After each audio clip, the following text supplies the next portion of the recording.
So today we'll do the analysis of the short transmission lines. So in short transmission lines, we neglect the total shunt admittance and total shunt conductance. There are no shunt parameters in short transmission line, and the total series impedance we treat it is lumped at the center of transmission line. So transmission line, again I am reiterating the fact, complete transmission line analysis is carried out on single phase basis between phase and neutral, So what all the sending end voltage, receiving end voltage, sending in current, receiving in current, everything is between phase and neutral only. Okay. Now, if you draw the short transmission line, so the total series impedance is lumped at the center of the transmission line. You already know what is capital Z means. And at the receiving end, there will be load ZL. So this is phase, neutral. So these values would be Vs, Is, and this is the receiving end. Here this voltage is, it is not right, plus minus. This is VR and this is IR. Okay, let us call this impedance as ZL, load impedance. Okay, so capital Z is the series impedance of the transmission line.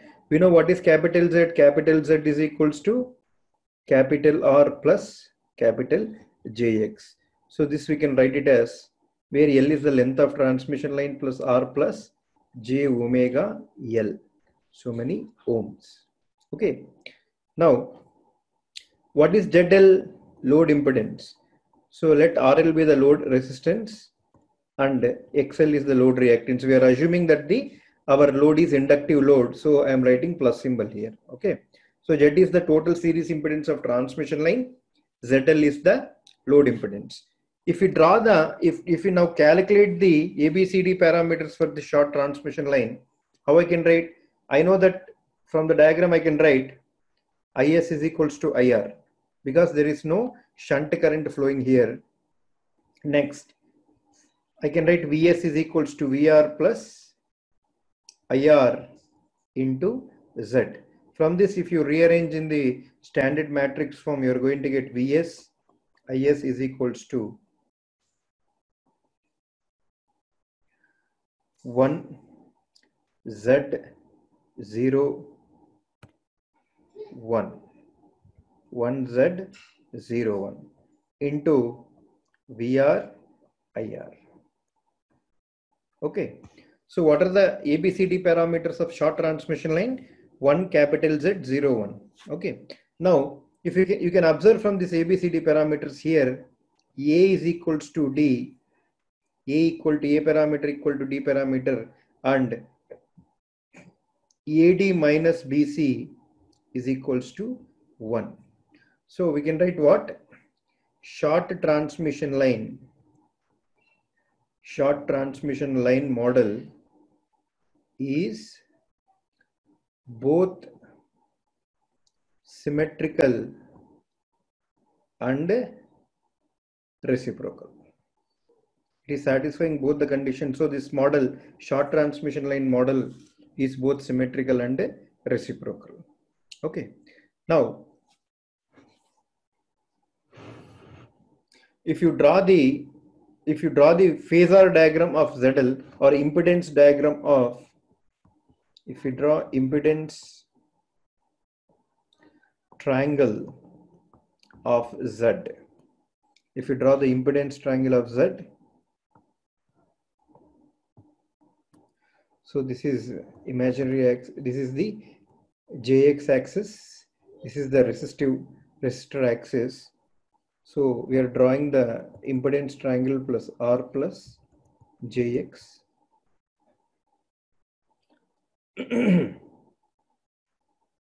Let this be the resistance R and let this be the reactance, Jx. So what will be the impedance? Z will be this one. So this angle is called theta. This angle is called theta. Theta is the impedance angle. Theta is impedance angle of transmission line. Okay. From this, what you can get?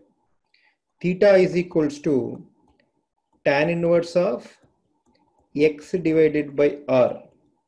Theta equal to tan inverse of x by r, where capital X is the total series reactance of transmission line and capital R is the total series resistance of the transmission line.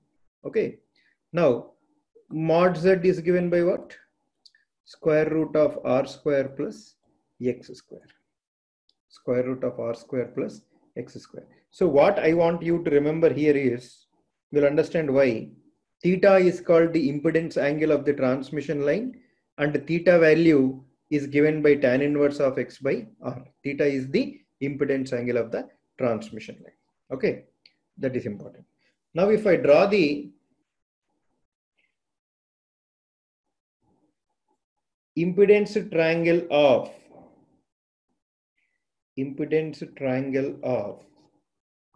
load impedance, then what I would get? So this is the x-axis is resistive axis and the y-axis is the reactive axis. If you do this, so here let this is RL and this is JXL. So this will become what? ZL. Let us call this one phi. The angle is phi. So from which what you get? Phi is the load.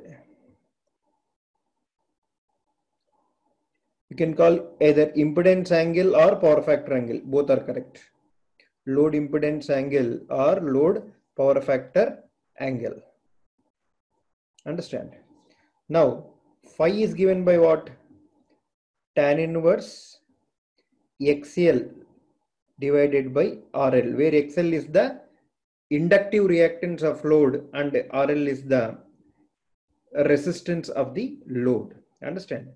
So one subtle difference you can observe here, how I have drawn in the transmission line. In the transmission line, you can observe reactance is very much greater than resistance.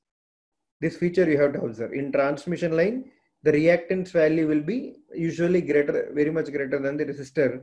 In load, resistor will be greater than the reactance. This subtle difference you have to make it out. Practically, in transmission line, reactance dominates. In load, resistance will dominate. Okay. So in this slide, I want you to remember what is theta and what is phi. Okay, and how they are computed. Understand? Now we'll go to the short transmission line phasor diagram. We are drawing the phasor diagram for Vs is equals to, from short transmission line, Vs is given by Vr plus IR into Z. Okay. So from this one you can write what is, I am writing phasor diagram for this equation. Vs is equals to Vr plus IR into Z. Okay. Now, if I take Vr as the reference, receiving end voltage, usually for all in the power system analysis, we treat receiving end voltage as the reference. That means we give the voltage angle for receiving end as angle 0. And we calculate the sending end voltage angle. So if we treat Vr as the reference, so Vr axis will be like this. Vr axis is, this is Vr axis, which is at an angle 0. Now, since our load is lagging in nature, how will be IR? IR will be lagging Vr by an angle phi. Let this be, bear with me, drawing on screen is not easy. Just bear with me, have patience. So let us assume this is IR. Okay. it is lagging by an angle phi, which we have already defined, phi. Now, how will be IR into R resistance drop? IR into R drop would be resistive drop will be in phase with current. So let us call this one as IR into R, resistive drop. Now, how would be the reactive drop? So since we know this is angle, let us remove this one. We know that it is VR axis. So the impedance reactive drop will be perpendicular to this one. So let this be IR into X. Just change this color to green. This is IR into Z. Now your Vs will become, your sending end voltage will become this one. This is your Vs. Now if I extrapolate this one,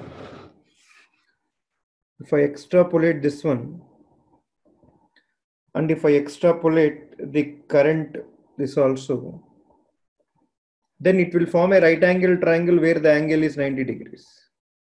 Okay. Now you see,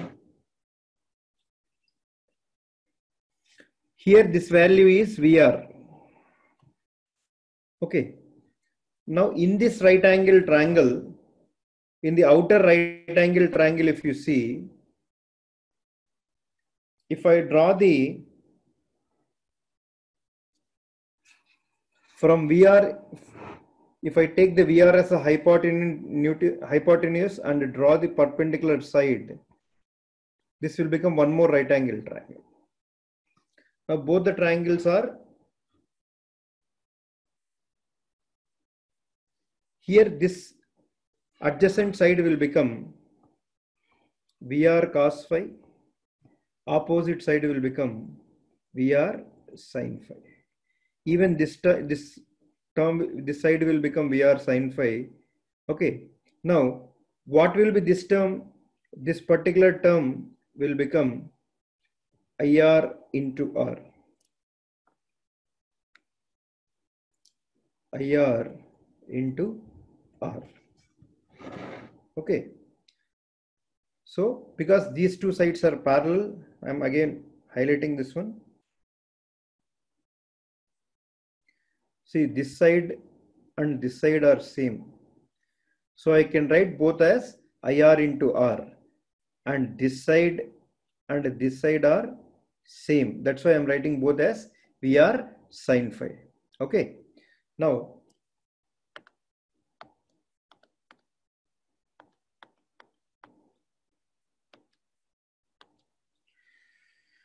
from the outer right angle triangle, if I use Pythagoras theorem, what I'm going to get? What is the hypotenuse of the outer right angle triangle?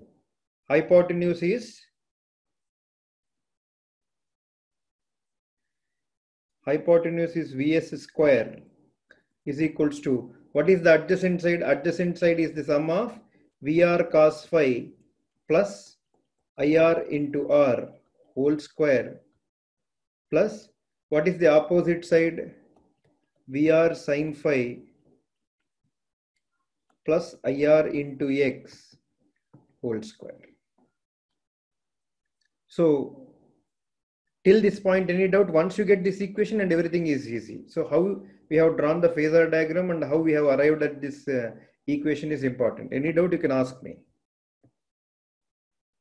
Okay. So now if we go through this, this one, we're going to get Vs square equal to, I'm directly simplifying this one. This is A plus B whole square form, which is A square plus B square plus 2AB. So I'm directly writing VR square cos square phi plus IR into R whole square plus 2 times VR IR R cos phi. That is about the first term. For second term, you're going to get VR square sin square phi plus IR into X whole square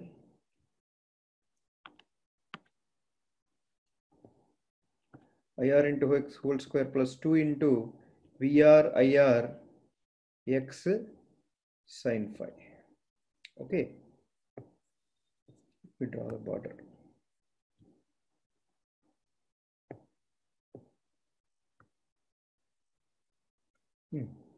Now,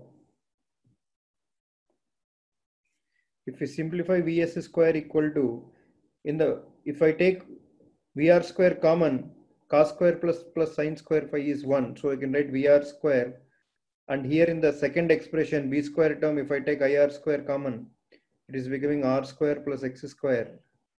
In the last two terms, if I take 2 VRIR common, it is going to become R cos phi plus X sin phi. Okay. Now,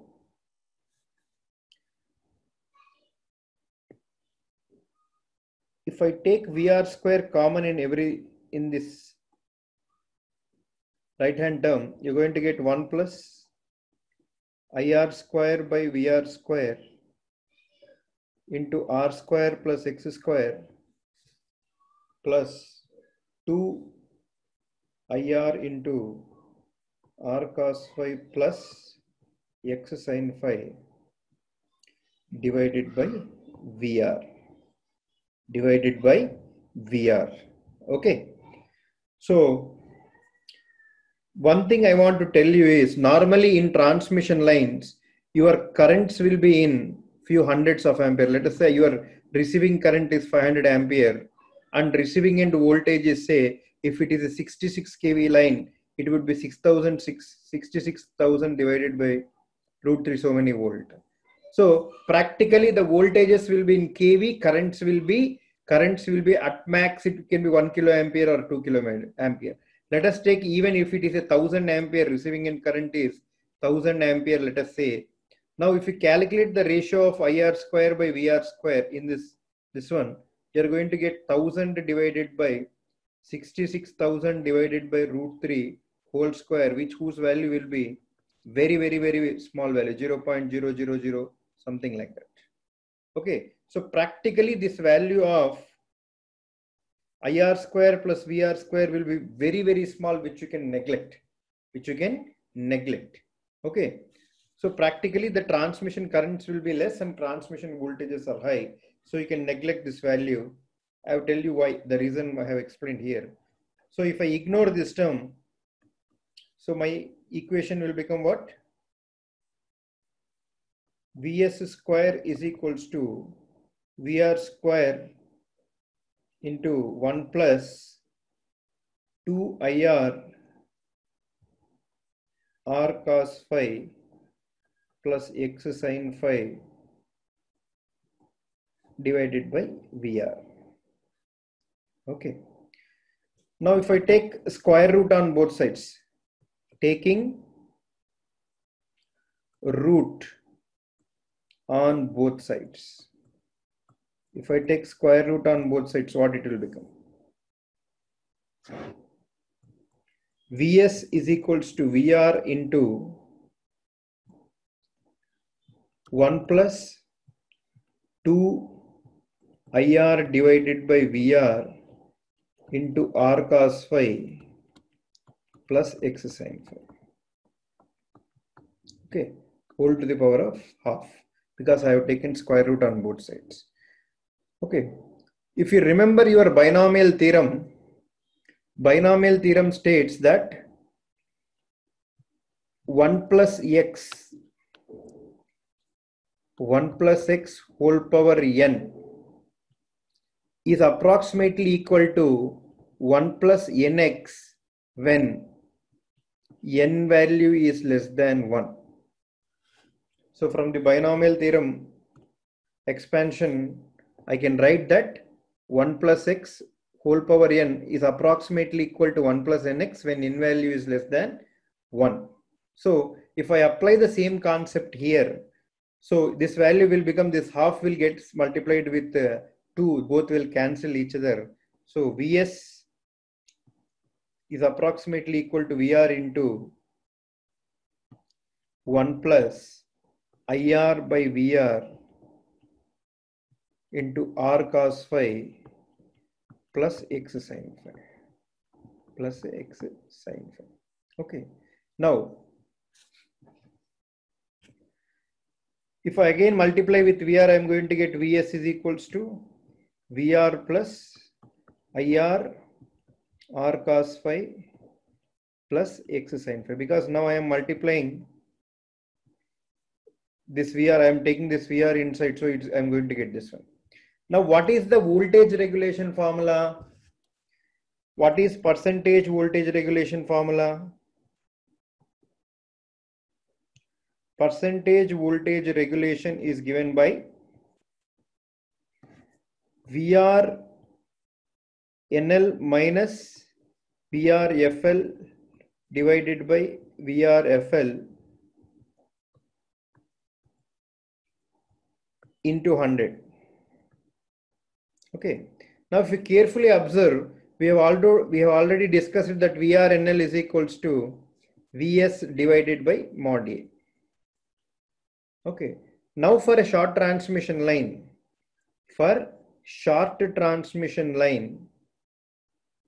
what is the value of mod A? What is the A value in short transmission line? 1. So your VRNL will become how much? Your VRNL will become Vs. Okay. So your VRFL is nothing but the rated receiving end voltage. So this formula for short transmission line will become, so if you subtract this one, what you are going to get? Vs minus VR divided by VR is given by IR into R cos phi plus X sin phi divided by VR. Okay. So if I multiply both sides with 100, I am going to get my voltage regulation. Voltage regulation.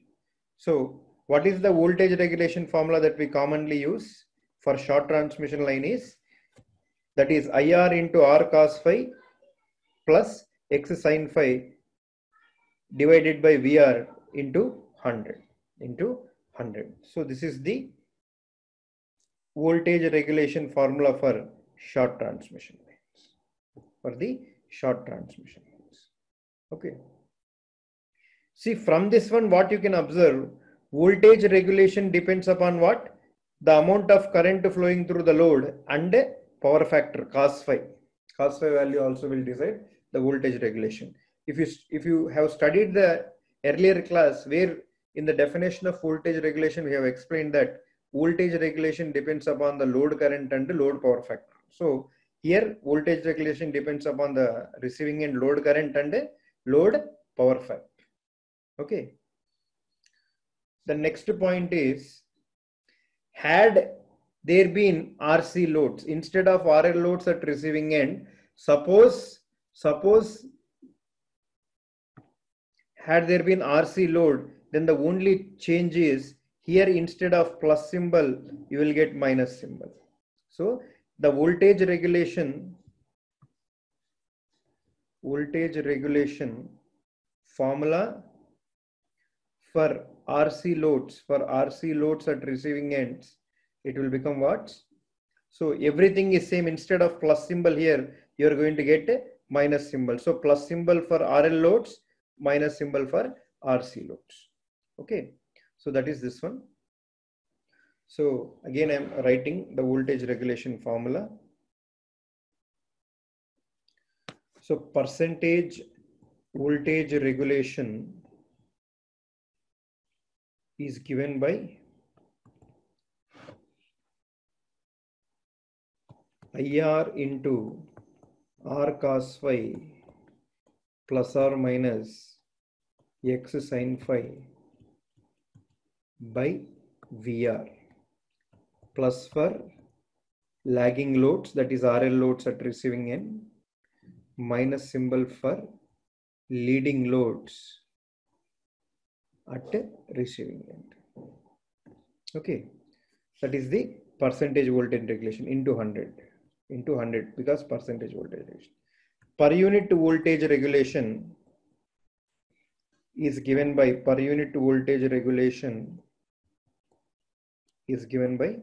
you have just to simply have to take out this IR into R divided by VR cos phi plus or minus IR into X divided by VR sin phi. This is the per unit voltage regulation.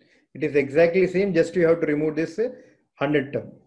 Now if you have studied transformers, or even if you have not studied, you remember that IR into R divided by VR is called R per unit. Per unit value of the transmission line resistance, R per unit cos phi plus or minus, this is called X per unit sin phi.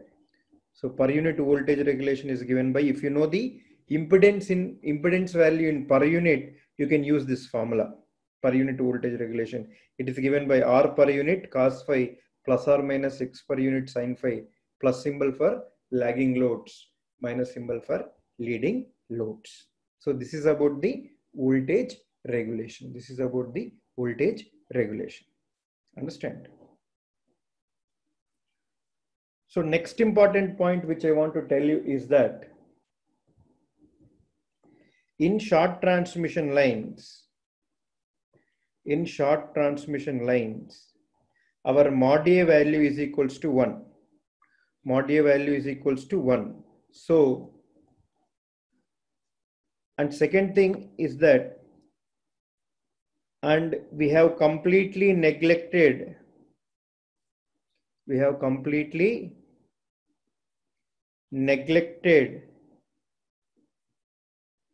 shunt admittance,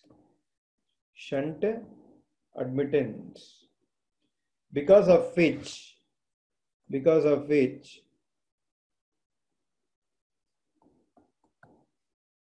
there is no Ferranti effect.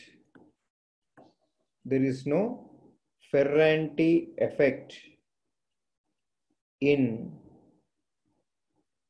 short transmission line model. So if you model the transmission line as a short transmission line where you are completely neglecting the shunt admittance, if you completely neglect the shunt admittance, your A value will be equal to 1. So since you have completely neglected the shunt admittance, there is no Ferranti effect in the short transmission line model. So this is the formula for percentage voltage regulation. This is the formula for per unit voltage regulation. And one more important point is that in short transmission line model, there is no Ferranti effect. Okay. So any doubt till this point?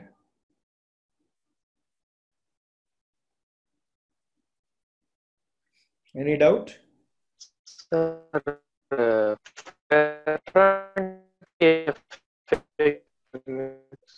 Boss, your voice is not clear. If you can type, you can type. Or tell me. Yeah. Ferranti effect means what? The Ferranti effect we'll discuss in today's lecture. Ferranti effect is what we will discuss in the coming slides. But for short transmission lines, to this point, you remember that there is no Ferranti effect. Okay. Okay. Any other doubt?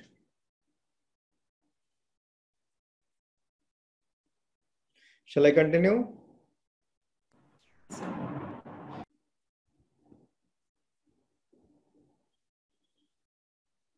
Okay, I'm continuing. Yeah? So we have completed this slide. So what we shall do, we need this one.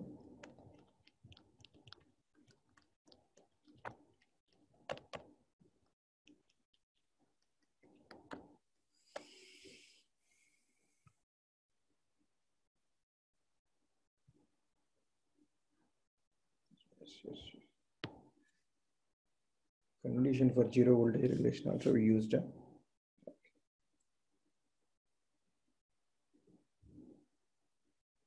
Just a moment.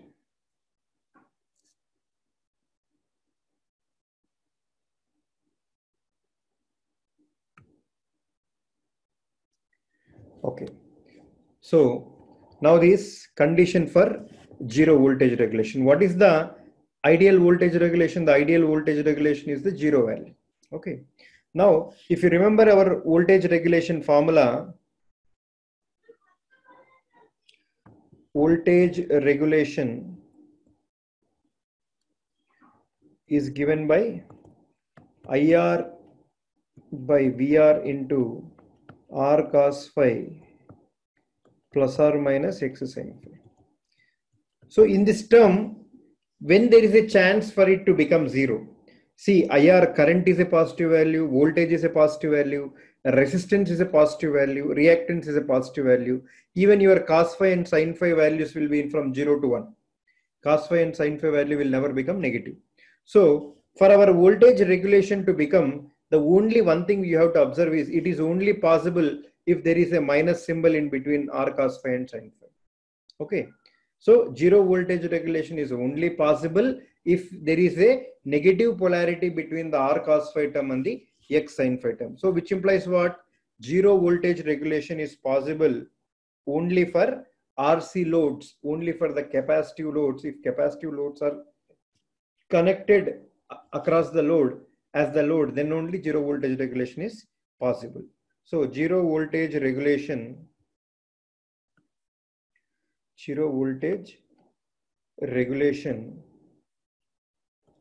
is possible only for RC loads. What is the other name for RC loads? Leading loads, leading power factor loads. Then only zero voltage regulation is possible. Okay. Now, what is the condition for zero voltage regulation? The numerator part should become zero. That is, condition will become IR into R cos phi minus X sin phi should become how much? Zero. Then only the voltage regulation will be zero, because numerator term should become zero.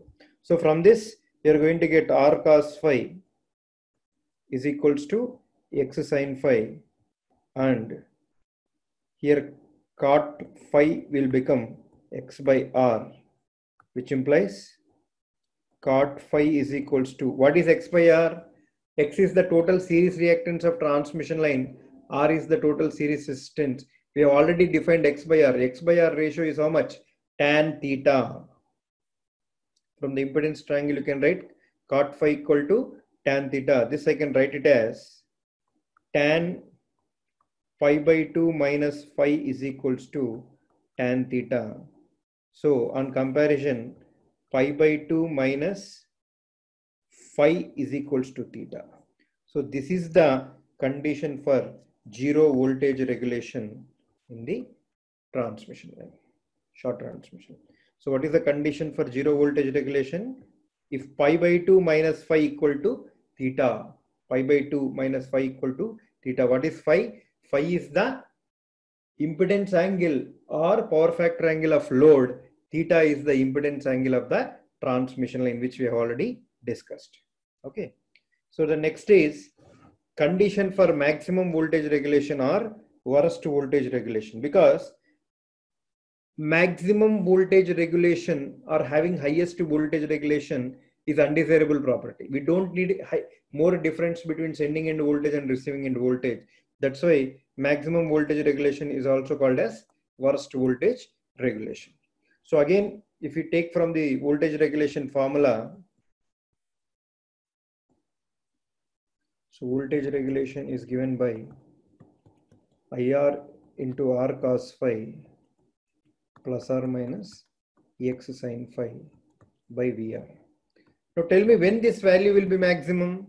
This value will be maximum when you have a positive sign between the R cos phi term and the X sin phi term. So maximum voltage regulation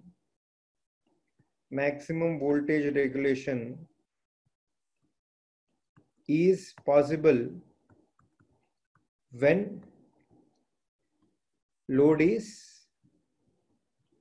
RL loads is possible for RL loads. RL loads are also called lagging power factor loads. Understand? So what is the condition for maxima? The first derivative should become zero. That means d by, what is the variable phi? d by d phi of voltage regulation,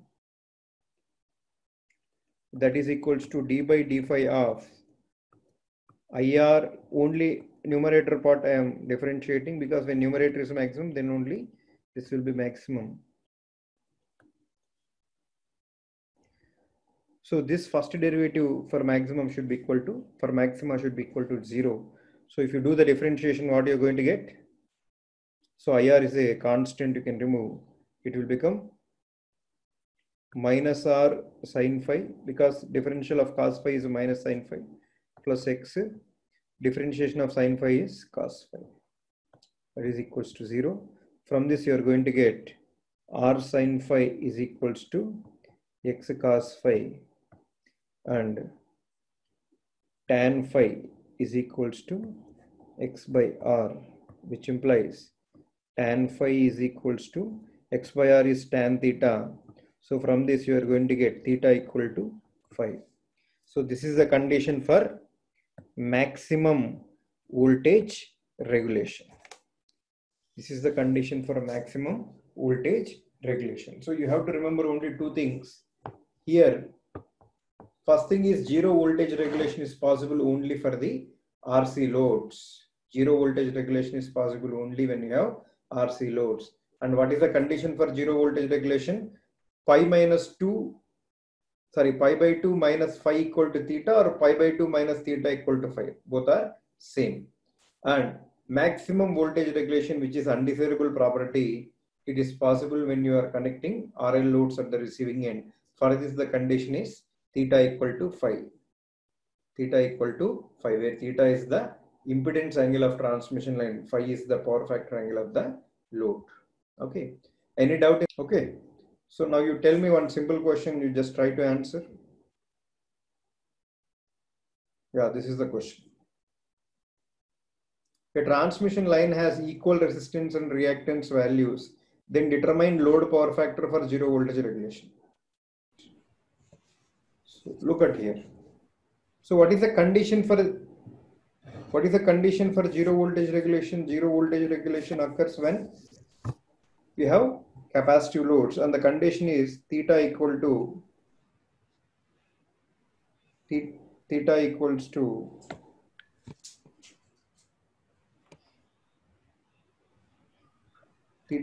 to pi by 2 minus phi.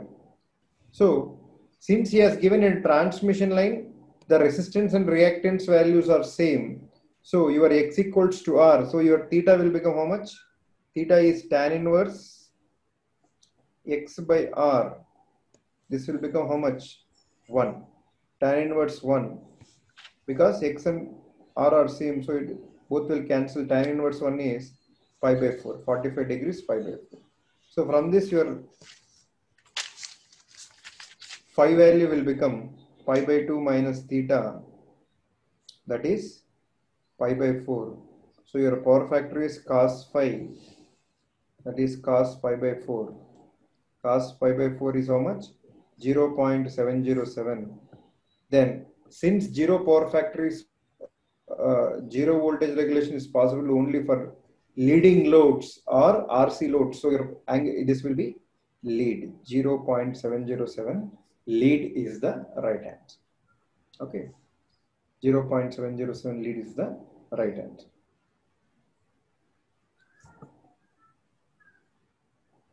So next we'll go to the medium transmission lines. So in medium transmission lines, the first one is we completely neglect the shunt conductance. That means your G value, small g value will be 0. We don't consider shunt conductance. Shunt conductance is neglected. Next, then in case you neglect the shunt conductance, your capital Y shunt admittance will become how much? So it is capital G plus JB.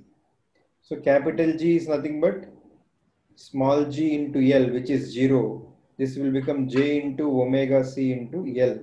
So this, since this value is becoming 0, so you are going to get J omega C into L so many ohm. So you will be treating your shunt admittance as J omega C into L, where C is the shunt capacitance per unit length. So many Siemens. Okay.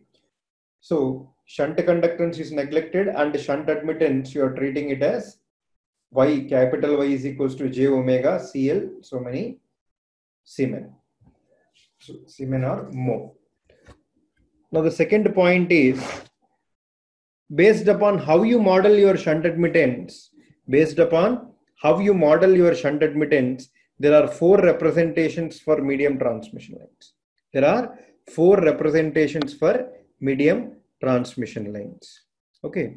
So the first one is sending end capacitor model. The first representation is called sending end capacitor model. In this model, we lump all the shunt admittance at the sending end. That means the total shunt admittance of the transmission line is lumped at the sending end of the transmission line. So if you model this one, you're going to get the total shunt admittance is at the sending end, and this is the total series impedance. Okay, and definitely there will be load that is connected. So this is capital Z, this is capital Y, this is your Vs sending end, this is your Is sending end current, this is your IR, and this is your VR. Okay, this is phase, this is neutral, because every analysis is carried out between phase and neutral. Now, this is the sending end capacitor model. How to calculate ABCD parameters? ABCD parameters are calculated by treating this one as one two-port network and this one as two two-port network, which are cascaded. So by doing that, what you are going to get, the ABCD parameters are going to become. So what are the ABCD parameters for shunt admittance? 1, 0, Y1 multiplied by the ABCD parameters for series impedance is 1 Z01. If you multiply, what you're going to get? 1 Z Y 1 plus YZ. So these are the ABCD parameters for the sending end capacitor model. Okay. Now you can observe that A is not equal to D because A is 1, D is 1 plus YZ. And if you calculate the determinant of AD minus BC will become, AD minus BC is becoming 1. So what we can write, sending end capacitor model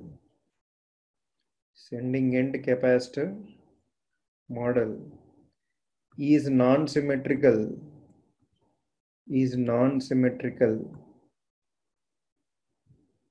and reciprocal.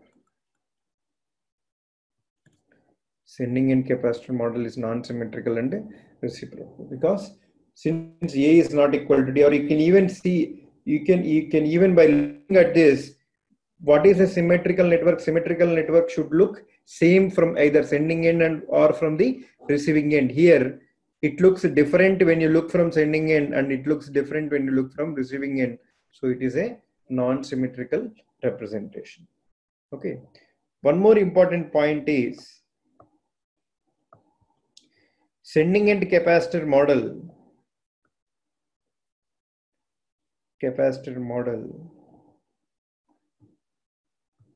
underestimates,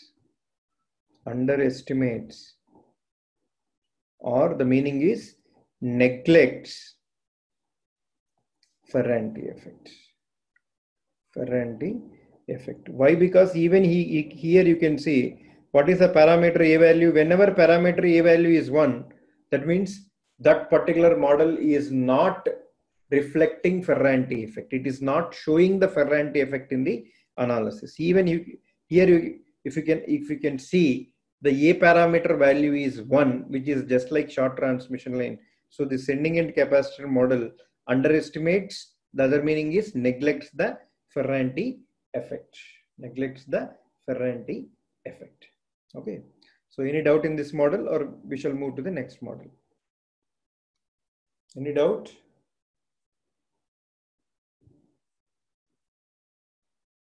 Yes, okay. The next model is receiving end capacitor model. In this model, the total shunt admittance is dumped at the receiving end of transmission line. Okay. Here, the total shunt admittance is dumped at the receiving end of transmission line. The model will become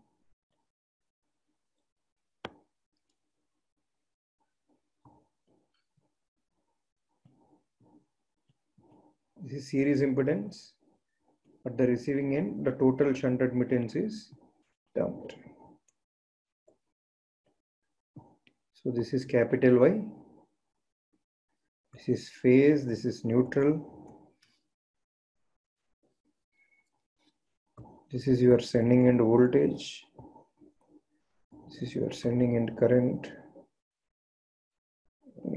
Yeah, definitely there will be some load here. So this is your IR receiving end current, and this is your VR. Okay.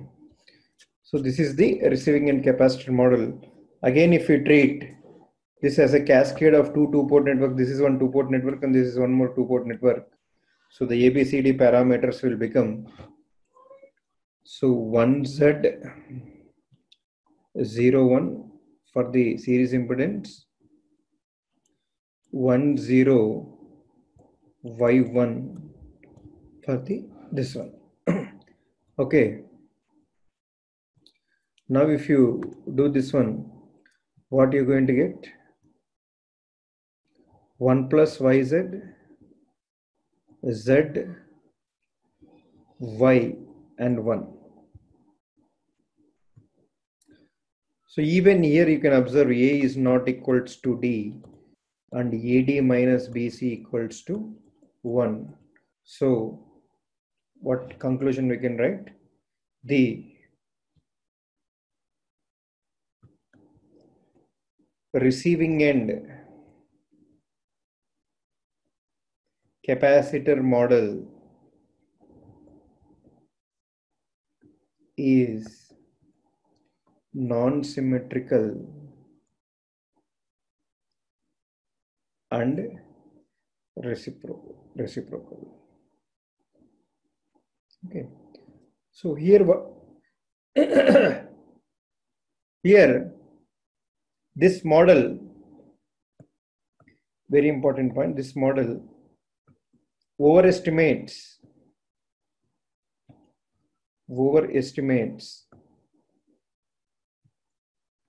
Ferranti effect. That means it will show more Ferranti effect than what actually occurs. It will reflect more Ferranti effect than what actually occurs, than actual effect. So this particular model overestimates the Ferranti effect. So it will show more Ferranti effect than what actually occurs in the system. So for medium transmission lines, both this sending end capacitor model and receiving end capacitor model, they do not exactly represent the medium transmission line. So we don't use them. We have better representations. Okay. One will underestimate Ferranti effect, one will overestimate the Ferranti effect. Okay. Now, the third model of representing the medium transmission line is nominal T model or NT model. So here, in first case, we have lumped the admittance at the beginning of the line. In the second case, we have dumped the total shunt admittance at the end. Here we will be dumping the total shunt admittance at the middle of the transmission. At the middle of the transmission line. So if you do that, your model is going to become what? So this is the model.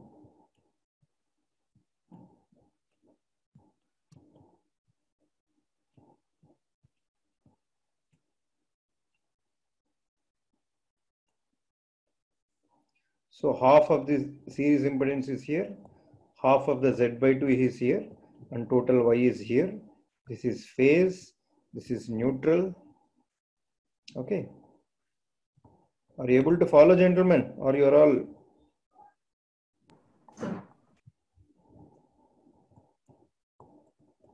This is Vs, this is VR. Definitely some load will be connected here. Then only the current will flow. And this is your IR. And this is your IS. Okay. This is how the nominal T model will look. So here you can observe in the nominal T, one extra principal node is created. One extra principal node is created. I hope you know what is a principal node or essential node. A node is a point, a principal node is a point where more than two elements are connected. Here you can see three elements are connected, so it will become a principal node or essential node. So in every nominal T representation, one extra principal node is created. That you have to notice. Again, if you calculate the ABCD parameters by treating this as one two-port network, this is a second two-port network, and this as third two-port network, all are cascaded, you're going to get the ABCD parameters as 1, Z by 2, 0, 1. This is the first two-port network. The middle two-port network will become what? 1, 0, capital Y 1, and the end two-port network will become 1, Z by 2, 0, 1. So if you multiply and do all the activity, I'm directly writing it, what you're going to get? 1 plus YZ by 2, okay, Z into 1 plus YZ by 4, Y into 1 plus YZ by 2. So this will be your two-port ABCD parameters of the nominal T model. Nominal T model. You can observe here that your A is equals to D. A is exactly equal to D, and even if you calculate AD minus BC is equals to 1. Okay, so NT model, nominal T model is both symmetrical and reciprocal. Okay, understood. And NT model accurately estimates Ferranti effect. So it gives exact estimation of Ferranti effect. Okay, so one pivotal point here you have to observe is that in nominal T model,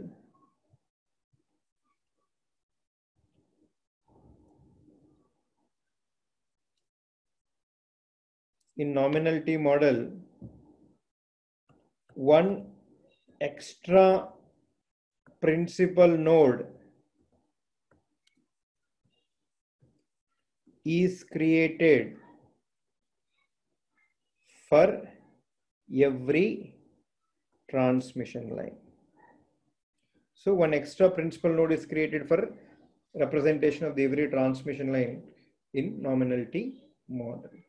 Okay, so this is about this one. Next, the last model is nominal pi model. So what we have done, at the beginning we have lumped, at the ending we have lumped, at the middle we have lumped. What is left out? The left out one is dump half of the admittance at the beginning and dump remaining half at the end of the transmission line. Then you are going to get the nominal pi model. In this model, what we are doing, we are dumping half of the shunt admittance at the beginning and remaining half of the shunt admittance at the end of the transmission line. Okay, so this will give you nominal pi model.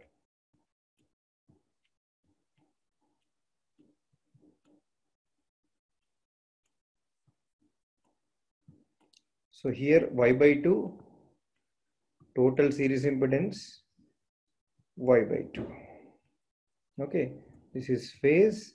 This is neutral. So here it is Vs. This is Is. Definitely some load would be there here. This is IR and this is PR. So this is the nominal pi model of the nominal pi model representation of the medium transmission line. Again, if we treat this as a cascade combination of 3 two-port networks, you're going to get the ABCD parameters. So if I treat them as a cascade combination of 3 two-port networks, what I'm going to get? So first one is a shunt admittance 1 0 y by 2 1. Second one is a series impedance 1 z 0 1. The third one is again shunt admittance 1 0 y by 2 and 1. So if you multiply and do the calculate ABCD parameters, you're going to get 1 plus yz by 2 capital Z y into 1 plus yz by 4 1 plus yz by 2. Understand? So these are the ABCD parameters for nominal pi model. You can observe there is no change in the A and D parameters. Even in nominal T model, you're going to get the same values. A and D values are same. There is interchange of this 1 plus yz by 4. Just only this 1 plus yz by 4 term is getting interchanged from admittance to from impedance to admittance. Okay. So here also you can observe A equals to D and AD minus BC is 1. So the point is nominal pi model is both symmetrical and reciprocal. Understand? The nominal pi model is both symmetrical and reciprocal. Okay. Even this one, since the A value is same, see, only A parameter will decide how your Ferranti effect is modeled. So, which parameter, if anybody asks what parameters decides the quantum of Ferranti effect, it is only A parameter. Okay. Here also A parameter is same as the nominal T model. So, N pi model accurately estimates Ferranti effect. It accurately estimates the Ferranti effect. Okay. So beauty of this nominal pi model is, see, there is no additional principal node that is created. Okay. There are only 2 nodes. If you can observe, here it is 1 node and here it is 1 node, that is sending in node and receiving in node. No extra node is created here. Okay. So here the crux is no extra node is created for transmission line. Understand? Whereas in nominal T, 1 extra principal node is created for every transmission line. Here in nominal pi model, no extra node is created. Understand? So this is the medium transmission lines. So if we conclude, what is the conclusion? Which both the nominal T and nominal pi models represent Ferranti effect accurately. Both are accurately, exactly they estimate the Ferranti effect. From the analysis point of view, both nominal T and nominal pi models are equally accurate by 99%. So what do you mean by the model is accurate? Okay. So there is a physical transmission line. Suppose there is a transmission line from Chennai to Coimbatore. Okay. So at a Chennai, there is a sending end substation. At say Coimbatore, you have a receiving substation.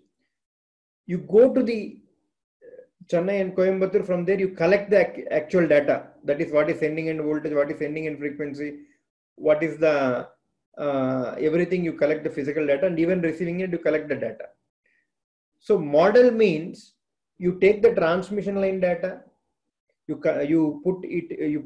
model it on a blackboard or in your computer, you simulate the values. This is inductance, this is capacitance, this is resistance, and you put the sending end voltage values which you obtained from the Chennai substation. Okay, and you do by using this formula. That means by using this transition matrix, by substituting the sending end voltage or receiving end voltage value, suppose you are substituting VR and IR, now you will calculate the sending end voltage VS and IS. But you know exact what is VS and IS values. So your calculated data and exact data, the difference, the error between them is 1%. Error is 1%. That means the calculated data is 99% accurate with the exact data which you obtained from the substation. That means your modeling is accurate. Your physical modeling of the actual system is accurate. Understand? So what I mean to say is that both nominal T and nominal pi models accurately, with 99% accuracy, they give the analysis of the transmission line. They give the analysis of transmission line. But if you want to select one among these two, then the choice is nominal pi model. We prefer nominal pi model over nominal T model. Why? Because in nominal T model, one extra node is created for every transmission. Suppose there are 10 transmission lines in our power system network, 10 extra nodes are created. So for every node, again, I have to write a KCL equation. So the number of KCL equations increases, the size of my Y bus matrix will increase. Why? Because, so what is the principle of this one? I bus is equals to Y bus into V bus. So construction of Y bus matrix is based on the Kirchhoff's current law. So the Kirchhoff current law equations increases where the principal node increases. So here we prefer nominal pi model of a transmission line over nominal T model of a transmission line, because in nominal T model, extra principal node is created for every transmission line, which increases the number of nodal equations. Nodal equations means the number of KCL equations, and thus they increase the size of Y bus matrix. Because of only this reason, we prefer nominal pi model over nominal T. Nominal pi model is preferred over the nominal T model. Okay. Any doubt in this one? This long transmission lines. Are you able to hear my voice? Yes, sir. So in long transmission lines, the first important point is no parameter is neglected. We consider all four parameters.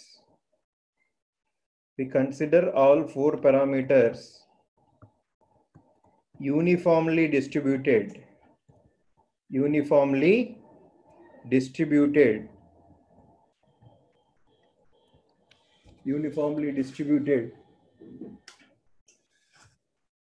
over entire length of transmission line. We assume all the parameters are uniformly distributed over entire transmission line. That means every centimeter, every inch has resistance, inductance, capacitance, and conductance. Okay, that is how we model. Now, suppose if you take a transmission line here, I think it is not properly visible.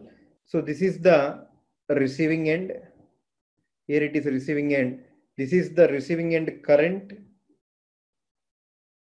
This is receiving end current IR. This is the load. This is the receiving end voltage VR. Now, and this is the sending end. This is sending end current IS and receiving end voltage VS. Okay. So in this long transmission line, whose length is L, in this long transmission line whose length is L, at a distance X from the receiving end, because length starts from receiving end. At receiving end, what is the length of transmission line? 0. At sending end, what is the length of transmission line? L. Okay. So at a x distance from the receiving end of transmission line, I am considering a elemental transmission line. Elemental means a very small transmission line of length dx. A very small transmission line of length dx. Okay. So here what I am doing, in a long transmission line, which is 300 or 400 or 500 kilometers long, at a distance x from the receiving end, I am considering an elemental transmission line. An elemental transmission line.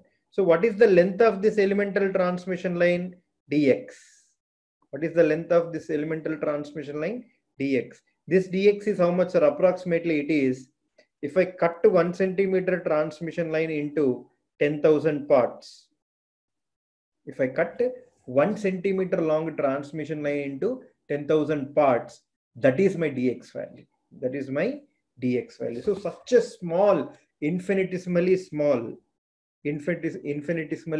transmission line I am considering. So if I model that infinitesimally small transmission line here, so it has,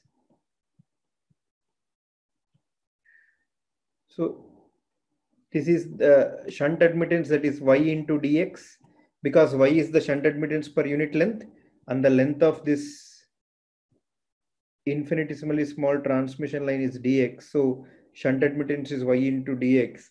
Series impedance is small z into dx, where small z is the series impedance per unit length, which we have already discussed in the nomenclature.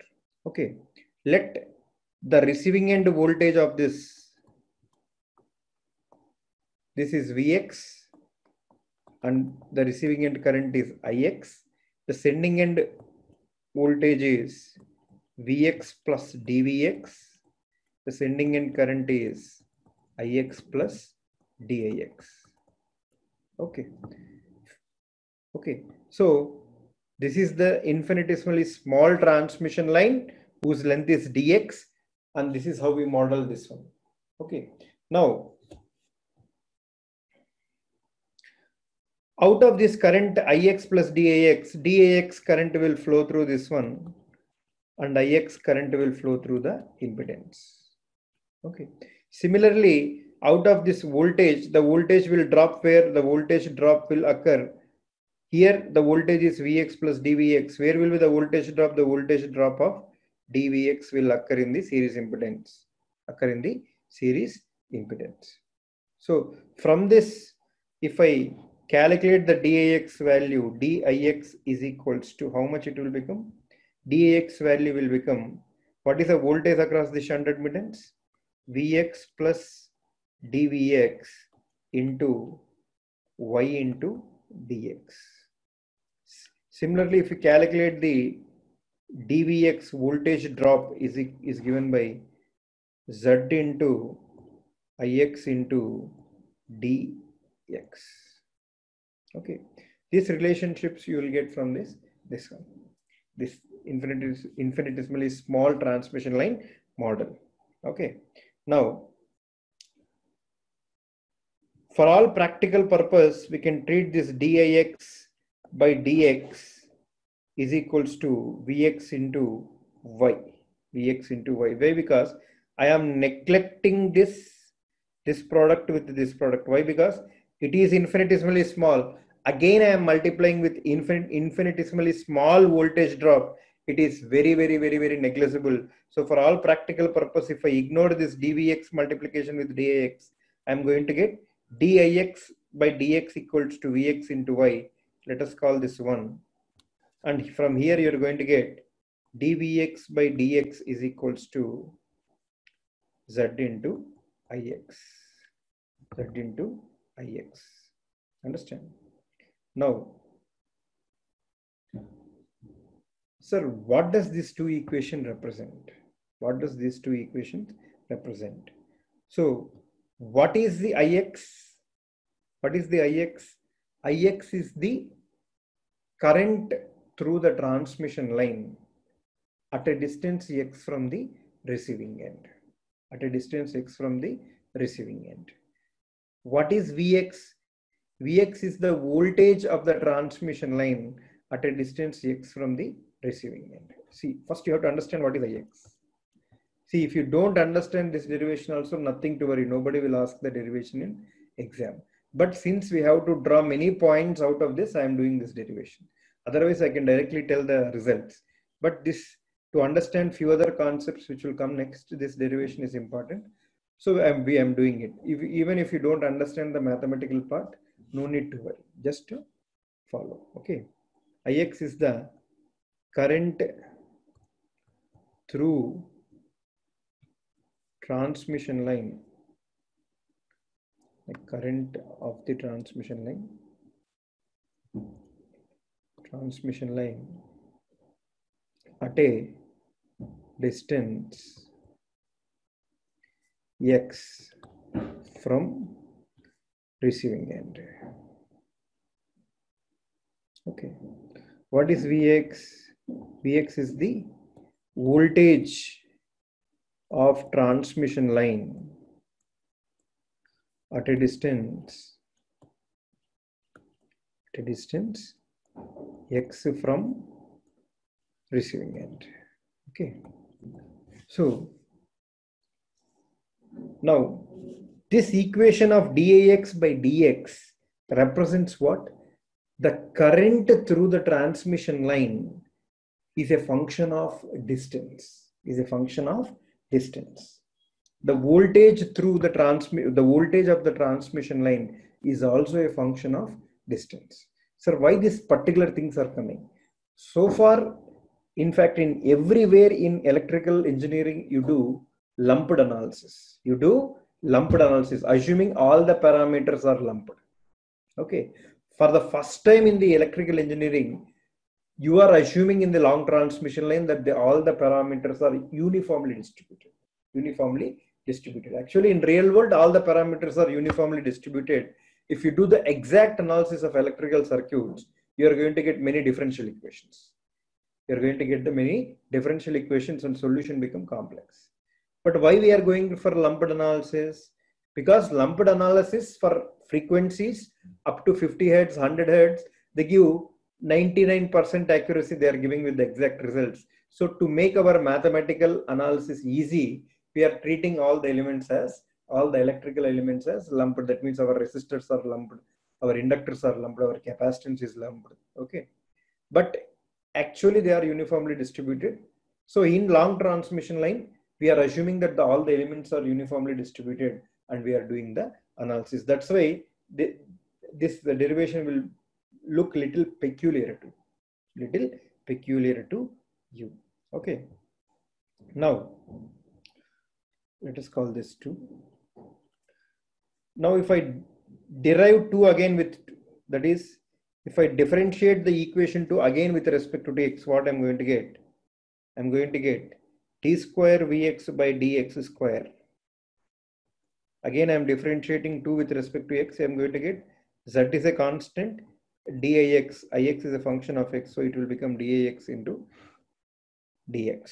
So which implies d square Vx by dx square is equals to, if I substitute from 1, dx by dx equals to vxy, it will become z into y into vx.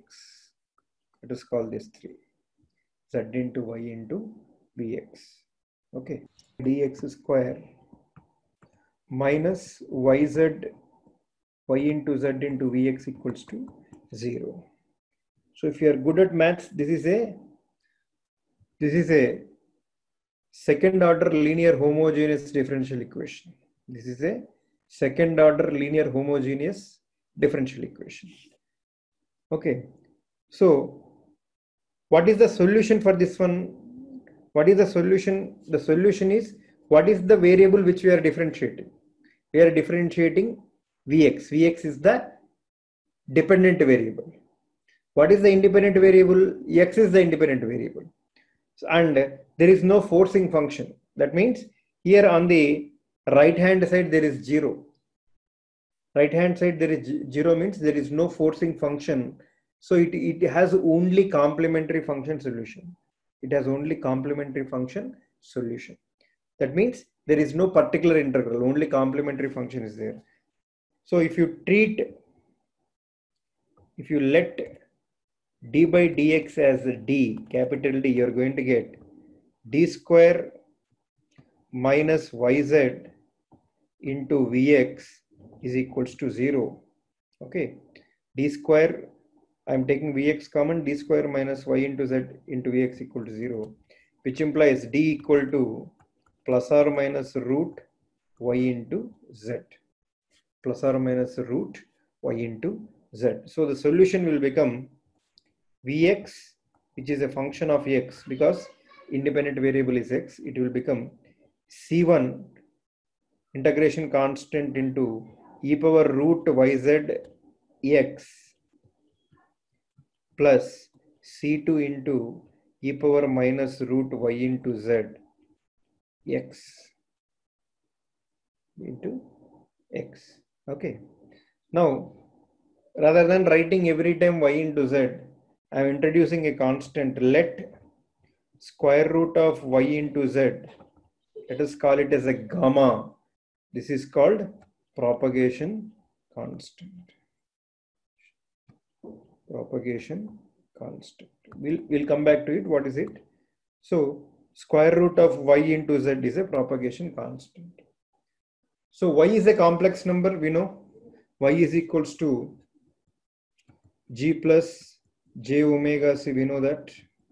Small z is equals to r plus j omega l. We know that. So when you multiply two complex numbers, you are going to get a complex number. And one more thing you remember, when you take a square root of complex number, it is also a complex number. It is also a complex number. So I am writing gamma is equals to square root of y into z. So it is a complex constant. So it is a complex constant. I am calling this as a propagation constant. But you have to remember it is a complex number. It is a complex number. So now how I can write this one? If I substitute this, I am going to get Vx. I know it is a function of x. Every time I will not repeat it. C1 e power gamma x plus C2 e power minus gamma x. Minus gamma x. Let us call this one as 4. Okay. Now, what is Ix? Ix is equals to dvx by dx into 1 divided by z. Sir, how you have written this one? So from here, how I can write from 2, how I can write Ix? If you see equation 2, I can write Ix is equals to 1 by z into dvx by dx. If you carefully observe from equation 2, I can write Ix equals to 1 by z into dvx by dx. So if I use the same concept, I can write Ix as dvx by dx into 1 by z, which implies 1 by z into, if you differentiate this one, what you are going to get? If you differentiate 4, you are going to get C1 gamma e power gamma x minus C2 gamma e power minus gamma x. Okay. So this is equals to 1 by z into, if you substitute the gamma value, C1 into root of y into z, root of y into z, e power gamma x minus C2 into square root of y into z, e power minus gamma x, we're going to get this one. Okay. So here, this z value, this root z, if I cancel, I'm going to get what? C1 e power gamma x minus C2 e power minus gamma x whole divided by 1 divided by square root of root z divided by root y. It will become. Because this square root of y, which is in the numerator, I am sending it to the denominator's denominator. So this is Ix, which is also a function of x. So Let us call this as equation 5. Okay. Now I am introducing one more constant. Let square root of z divided by square root of small z divided by small y. Let us call this ZC. It is called characteristic impedance. This is one more complex constant. A complex constant called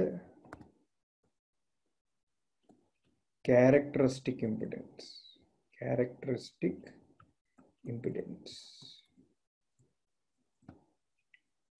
See, we know that z is a complex number, y is a complex number. If you divide one complex number by other complex number, you are going to get one more complex number. If you take square root of that, again you are going to get one more complex number. So ZC, a complex constant called characteristic impedance. So if I substitute this, I am going to get what? Ix, which is a function of x, is equals to Ix, which is a function of x, is given by C1 e power gamma x minus C2 e power minus gamma x whole divided by 1 by ZC. This is what you're going to get. If I substitute this, 1 by, if I substitute that square root of small z by small y as ZC. Okay. Now, and we know what is Vx. Vx is equals to C1 e power gamma x plus C2 e power minus gamma x. So we have Ix and Vx both expressions. Okay. So where C1, C2 are integration constants which we have to eliminate. So to eliminate integration constants, what you will do? You will substitute the boundary conditions. You will substitute the boundary conditions. So what are the boundary conditions? Boundary conditions are, first condition is at receiving end, at the receiving end of transmission line, what is x value? X value is 0 because the transmission line measurement will start from there. So x value is 0. Your Vx will become VR. Your Ix will become IR because at receiving end, your x value is 0. The voltage at receiving end is VR. Current at receiving end is IR. This is one boundary condition. Okay. So if you substitute this boundary condition, what you are going to get? Your VR is equals to C1, because if I substitute x equal to 0, e power gamma into 0, e power 0 is 1. So C1 plus C2 you are going to get. If I substitute in this R, I am going to get IR is equals to C1 minus C2, C1 minus C2 into 1 by ZC. So if you solve these two, you are going to get what? You are going to get C1 is equals to VR plus IR ZC divided by 2. And C2 is equals to VR plus VR minus IR ZC divided by 2. So you are going to get these two integration constants. So if you substitute that, you are going to get the actual expressions. You are going to get the actual expressions. What is the one more boundary condition? This is the first boundary condition. Second boundary condition is what? Second boundary condition is at sending end. At sending end, what is the x value? X value is the total length of transmission line. Okay. And your Vx will become how much? Vs, sending end voltage, your Ix will become Is. So if you substitute the second boundary condition, what you are going to get? You are going to get what boundary condition? Vs is equals to e power gamma L sorry, C1 into e power gamma L plus C2 into e power minus gamma L. Okay. So already we know what is C1 and C2. So if I directly substitute, what I'm going to get, VR plus IRZC divided by 2 into e power gamma L plus C2 is VR minus IRZC divided by 2 into e power minus gamma L into e power minus gamma L. So if you do simple modification, that means if I take VR common, I'm going to get what? I'm going to get e power gamma L plus e power minus gamma L divided by 2. And in the second term, if I take IRZC common, I'm going to get e power gamma L minus e power minus gamma L by 2. So this I can write it as, if you remember your hyperbolic trigonometry, e power gamma L plus e power minus gamma L by divided by 2, I can write it as cos hyperbolic of gamma L. And here, if I take IRZC common, this value I can write it as sine hyperbolic of gamma L. Sine hyperbolic of gamma L. So this is the, I don't know what, I think it is 7. Okay. So similarly, if you do it for sending end current, IS value will become how much? C1 e power gamma L minus C2 e power minus gamma L whole divided by 1 by ZC. Again, if you substitute the value and simplify, I'm skipping those steps, you're going to get IS as, I'm directly writing 1 by ZC into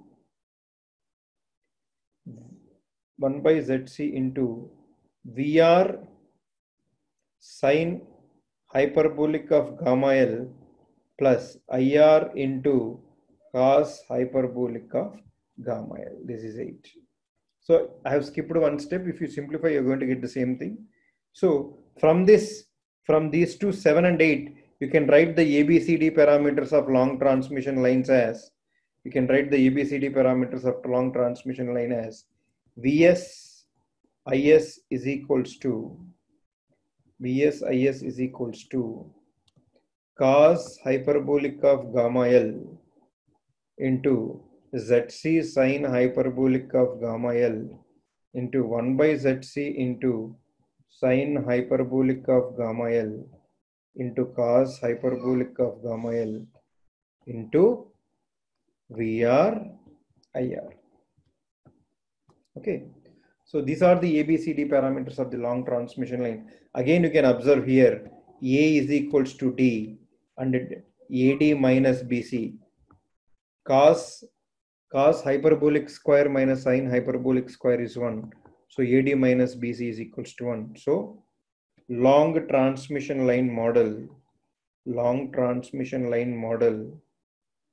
is symmetrical and reciprocal. So these are the ABCD parameters of the long transmission line. Okay. So these values are difficult to compute in this one. So the approximate values of long train parameter, I'm directly writing, you remember this one. Let us not go into more derivation. So approximate values of long transmission line ABCD parameters. Okay. So A value is same as D value. So cos hyperbolic of gamma L approximately you can write it as, don't worry, it is same as medium transmission line. It is 1 plus YZ by 2. No change. You can approximately treat A equal to D, that is equals to cos hyperbolic of gamma L as 1 plus YZ by 2. Okay. Similarly, your B parameter, that is ZC into sine hyperbolic of gamma L, it will become Z into capital Z into 1 plus yz by 6. There in medium you will get 1 plus yz by 4. Here just you will get 1 plus yz by 6. Similarly, only what is left out? We already know a, d, b, c parameter will become, that is 1 by zc into sine hyperbolic of gamma L. Sine hyperbolic of gamma L. Gamma L, it will become simply y into 1 plus yz by 6. So these are the approximate ABCD parameters of long transmission line. I am writing here separately. 1 plus yz by 2. Second parameter is impedance parameter. So Z will be dominant. Z into 1 plus yz by 6. C parameter is admittance parameter. Admittance will definitely come y into 1 plus yz by 6. And D parameter is same as A parameter. This is 1 plus yz by 2.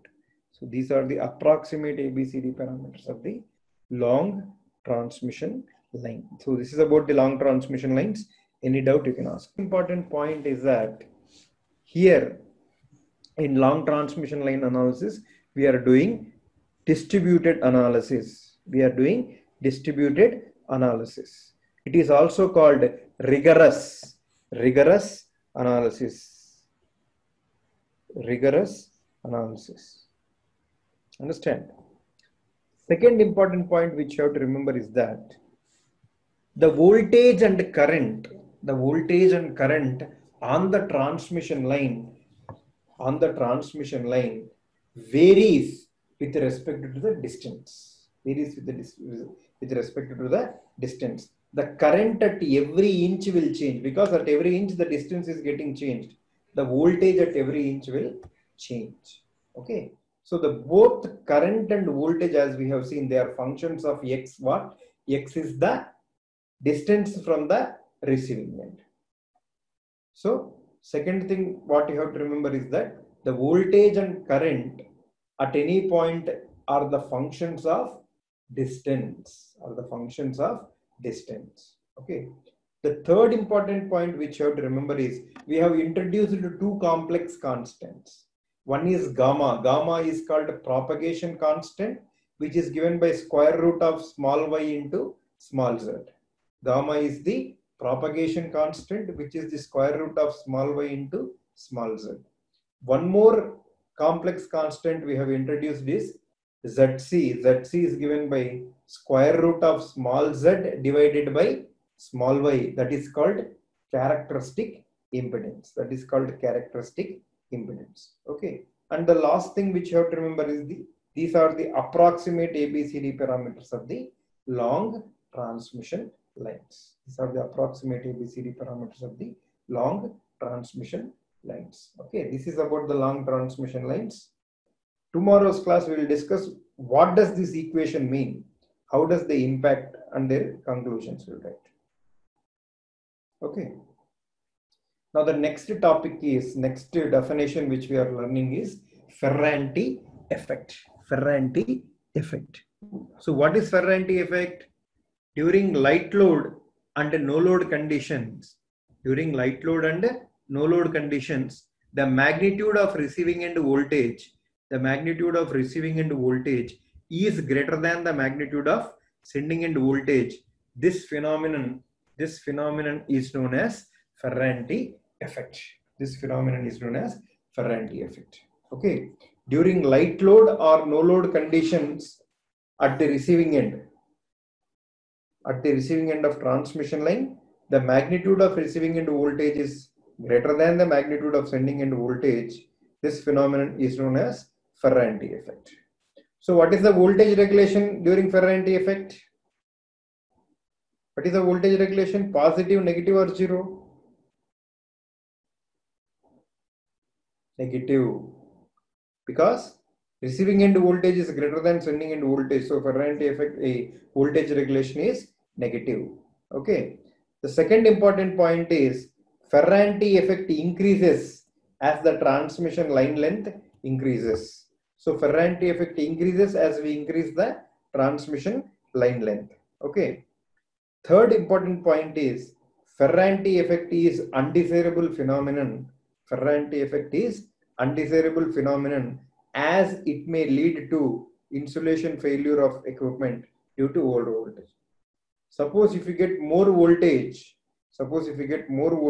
than expected value, what will happen? The chances of insulation failure of equipment can occur. Understand? Under voltage is not a big problem. Under voltage, what will happen? The equipment will draw more current and gradually it will get overheated. But over voltage, momentary over voltage, even the over voltage of few milliseconds or few seconds will permanently damage the equipment. So over voltage is more dangerous than under voltage. Understand? So I'll give a practical example. Suppose, for example, in your area, there is a prolonged power shutdown. That means there is a power cut of say 10 to 12 hours. There is a major problem that has occurred. So in your area or in your town, there is a prolonged power cut of 10 hours. After 10 hours, suddenly when power resumes, don't ever switch on any equipment. It is better to wait for some time. Why? Because what is the load on the system when power immediately comes? No load. Because many people don't even identify that the power has come. So what will happen? The load on the system will be very less. If you switch on your fan, TV or your tube light or LED light, you can observe that it will grow brighter. Your lamps will grow much brighter than the normal brightness, and your fan will rotate at very quick speed. If you don't have stabilizer, your voltages that your equipment are subjected to is very high. Why? Because there is no load on the system. There would be Ferranti effect and you will receive more voltage in your premises. So what usually you have to do is that you gradually wait for some time, 15 minutes, 20 minutes or half an hour. Then gradually the system will become loaded. Everyone will come to know that the electricity has come. So they'll start their motors, their television, refrigerator, whatnot. So gradually load on the system increases. As load on the system increases, the Ferranti effect goes away. And again your voltage will become near to the normal values. Understand? So this is one practical example which you can observe when you get such a situation. The second thing I'll tell you, suppose in a distributor which is running in front of your house, there will be 4 wires, 3 phases and 1 neutral. Understand? Why people will tell that when there is a heavy rain and wind, you switch off your electrical equipment. Suppose during a very heavy rainy and windy situation, if your neutral gets in contact with the phase, if your neutral conductor of the distributor gets in contact with the phase, what will happen? Instead of getting phase to neutral voltage, you will get line to line voltage for your supply points. Okay, instead of getting 230, because now neutral is in touch with the phase. Suppose there is R phase, Y phase, B phase and neutral. Okay, and suppose your house is getting supply from R phase and neutral. You are getting supply from R phase and neutral. So you are supposed to get 230 volt. Suppose because of heavy wind or because of disturbance, this momentarily touches the B phase will touch the neutral phase. Then instead of getting 230 volts, the customers who are connected to R phase and Y phase will be the sufferers. They'll get line to line voltage instead of getting phase to neutral voltage. So all their equipment will go. Their TVs will go if they don't have stabilizer. Their TV, monitor, all the sensitive equipment will go. Understand? So this is one more situation where over voltage will cause the damage of the equipment. So who are safe here? The B phase customers are safe here. They will get 0 voltage, no problem. If you get 0 voltage, nothing to worry about. But if you get 415 volts, then you are in trouble. Okay. So what I mean to say is the Ferranti effect is the undesirable phenomenon which should be avoided. Okay. So during Ferranti effect, the receiving end voltage is greater than the sending end voltage magnitude. That is Ferranti effect. Now, second point is line charging current. Line charging current, it is denoted by IC. So line charging current is the current drawn by the transmission line. Current drawn by the transmission line when no load is connected at the receiving end of the transmission line. So actually this is the line charging current. Line charging current is absorbed by shunt capacitance of transmission line. Shunt capacitance of transmission line. Okay. So suppose when there is no load at receiving end, at no load, what is your receiving end current? 0.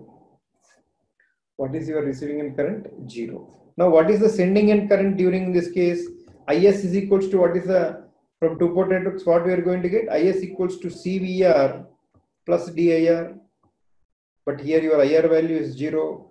So this particular current will become C into VR. This is the line charging current. So many amperes per phase. So it is the current drawn by the transmission line. It is the current drawn by the transmission line when you have connected no load at the receiving end is the line charging current. Who will take this line charging current? This line charging current is absorbed by the shunt capacitance of the transmission line. So it is a capacitive current. It is a capacitive current. The Ferranti effect occurs because of this line charging current. Because of this line charging current. Ferranti effect occurs because of this line charging current. Understand? So wherever you neglect the shunt admittance, the line charging current will become 0. So there is no Ferranti effect. There is no Ferranti effect. That's why in short transmission lines, if you observe, you completely neglect the shunt admittance. So there is no line charging current. There is no Ferranti effect. There is no Ferranti effect because your C parameter is how much? 0 in the short transmission line. C parameter is 0 in the short transmission line. Okay. So Ferranti effect occurs because of the line charging current. It is a capacitive current. It is given by, line charging current is given by C parameter multiplied by VR, so many amperes per phase. Okay. Now you take these questions.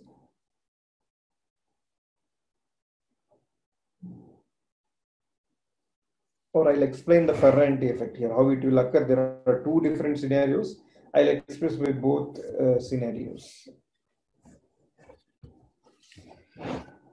So suppose there is no load at receiving end, then what is the current flowing through the sending end? It is purely capacitive current. Let us call this as a pure capacitive current of IC. Now if you draw the phasor diagram for the equation Vs equals to VR plus IR into Z, where Z is the impedance of transmission line. So this is your VR. Now how is the current flowing in the transmission line? Even though receiving end current is 0, the current flowing through the transmission line is capacitive. So this is your capacitive current, let us say IC. Now how would be the impedance drop? Resistive drop will be in phase with this one. So this is IC into R, resistive drop. This is IC into X. So this is the capacitive current into impedance. So your sending end voltage is how much? This is your sending end voltage Vs. So from here you can observe that mod VR is greater than, this is VRNL, mod VRNL receiving end voltage is greater than magnitude of sending end voltage. This is how you can explain Ferranti effect in phasor diagram. Okay. Understand? The second way is that, second method is that, so what is the exact value of A parameter? We have checked with the medium transmission and long transmission line. The exact value of A is 1 plus yz by 2. 1 plus yz by 2. Okay. So, since in transmission line, resistance value is very small, we can take it as 0, and conductance value we almost neglect. So we can take, if we take both resistance and conductance as 0, your A value will become, you see here, 1 plus capital Y, I am writing it as j omega c into L. Capital Z, I am writing it as j omega L into L divided by 2. So this value will become 1 minus j square is minus 1, 1 minus omega square L square LC divided by 2.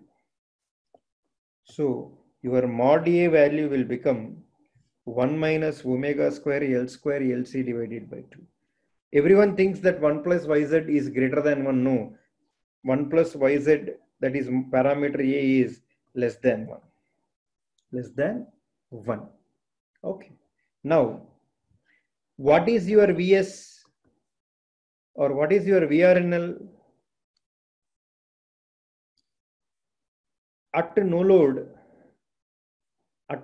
we know that Vs is equals to VR plus AVR plus BIR. Normally from ABCD parameters, Vs equals to AVR plus BIR. But at no load, we know that IR is equals to 0. So your Vs will become A into VRNL. A into VRNL. So your VRNL will become Vs divided by mod A. Since A value is less than 1, since the magnitude of A value is less than 1, which implies VRNL is greater than Vs. Why? Since mod A value is less than 1. Mod A value is less than 1. So this is one more way of explaining Ferranti effect. This is one more way of explaining Ferranti effect. Okay. So the mod A value is usually a value which is less than 1. So your receiving end no load voltage is always less than is always greater than the sending end voltage. This is how you explain the Ferranti effect mathematically. This is through the phasor diagram and this is through the mathematical analysis. Understand? You remember this one. This is very, very important result. What is mod A when you neglect for a lossless transmission line? What is the mod A value for a lossless transmission line? This is how we explain the Ferranti effect. One more point you can observe. This negative term increases as we increase the line length. As we increase the line length. Suppose L value we keep on increasing, the mod A value, that is if we increase L value, your mod A value is becoming, mod A is decreasing. Mod A is decreasing, which will increase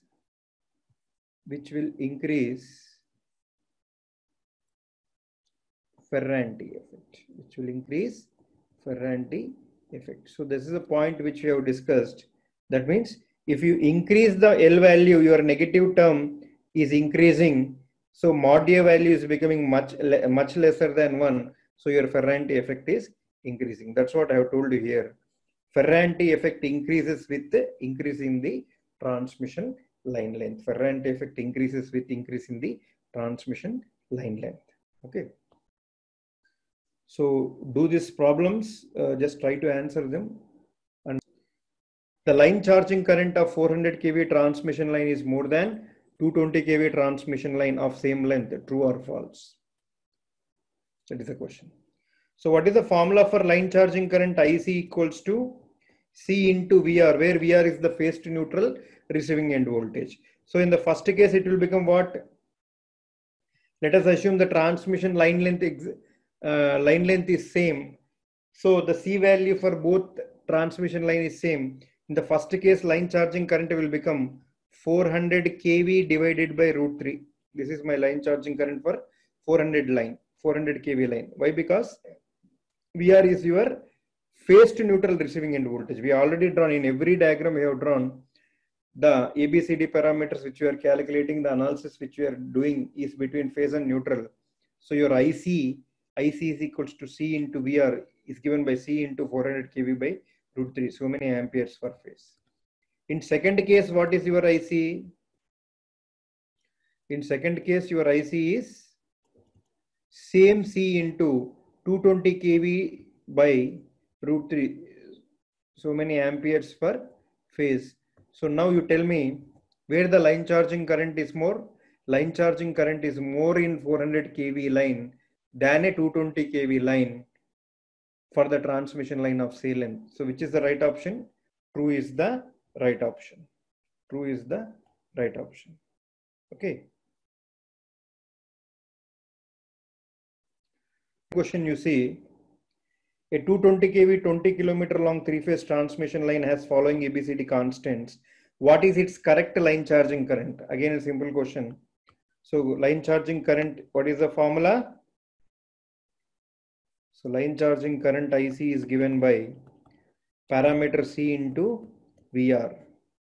Okay, what is parameter C here? 0.5 into 10 power minus 4. Don't worry about the J value. It is simply, it says it's a capacitive current. We need only magnitude. So don't worry about that at an angle 90 or 1 at an angle 90. I can write it as J. Now what is the receiving end voltage? We already know when I say 220 kV transmission line, 220 kV is the receiving end nominal voltage. That is 220 kV divided by root 3 into 10 cube. So many volts. So this value will become how much? 10 to the power of 4, 10 to the power of 4 will go. So it will become 11 by root 3, J 11 by root 3 amperes per phase. J 11 by root 3 amperes per phase. Why? This J symbol tells it is a pure capacitive current. J will designate it is a pure capacitive current.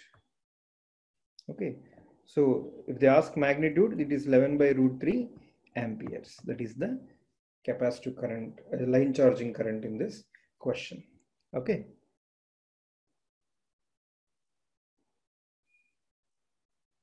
So we have already calculated mod A for lossless line. Mod A value for a lossless line. Lossless line is a line. Lossless line is a transmission line where we neglect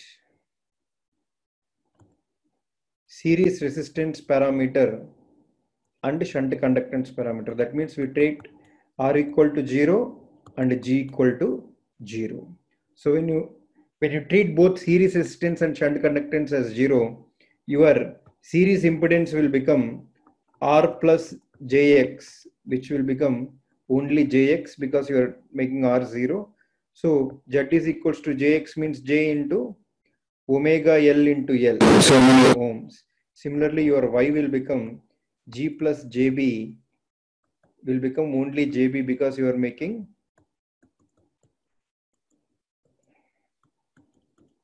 G value as 0. So Y will become J into B means omega C into L, so many more. So this is a lossless line. So for this lossless line, the A parameter which we have already calculated 1 plus YZ by 2 will become, if you substitute, mod A will become modulus of 1 plus J omega L into J omega C into L divided by 2.